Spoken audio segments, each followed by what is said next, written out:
It is the evil god Cthulhu, one of the rulers of the old world, sleeping in the bottom of the South Pacific Ocean, and finally awakened by his servants. It feeds on human souls to enhance its evil power. All human beings who are devoured will become its slaves, gain physical eternal life, and their memories and emotions will disappear, become his slaves forever. Over the centuries, a cult has emerged, becoming the spokesperson of the evil gods in the world. They capture human beings and sacrifice them to the evil gods in exchange for their own eternal life.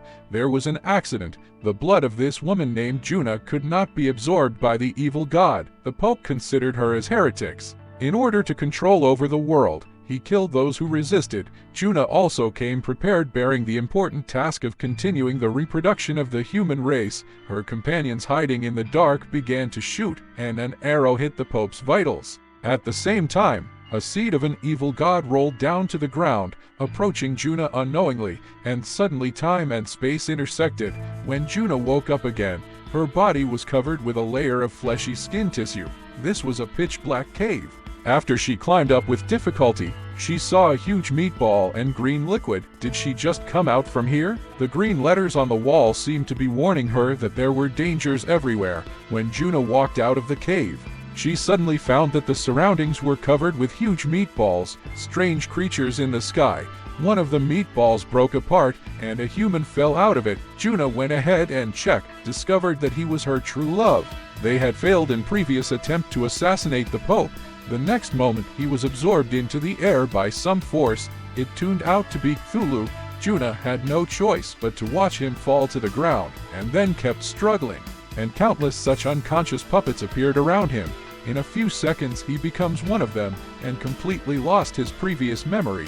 Grabbed Juna's throat. Juna fight back, kicked down, and broke free. The second attacks began. Seeing her beloved turned into a puppet, even knowing that he was manipulated by the evil god, Juna still couldn't bear to attack him. She was beaten to bleeding, and finally made up her mind to fight back. When her beloved fell, it seemed that some kind of chain reaction has been formed, and the countless puppets who were watching around just now also fell to the ground. Seeing the opportunity, Juna didn't care about anything else and began to run for her life. After a while, the fallen puppets started to stand up one after another, and all start to chase Juna. Juna saw a small road and started running wildly. After a period of dazzling light, Juna actually came to Cthulhu's lair, and countless puppets stood still. Juna's former love came out from the crowd. Juna looked at the blood flowing in her hand and wiped it on her fist. Today's Cthulhu couldn't bear the restlessness in his heart any longer, and stretched out his tentacles towards Juna. The puppet punched the ground. When Juna was about to succeed, the Cthulhu's tentacles grabbed her, recalling that the Pope had bewitched her and her companions before, which made her make a big mistake.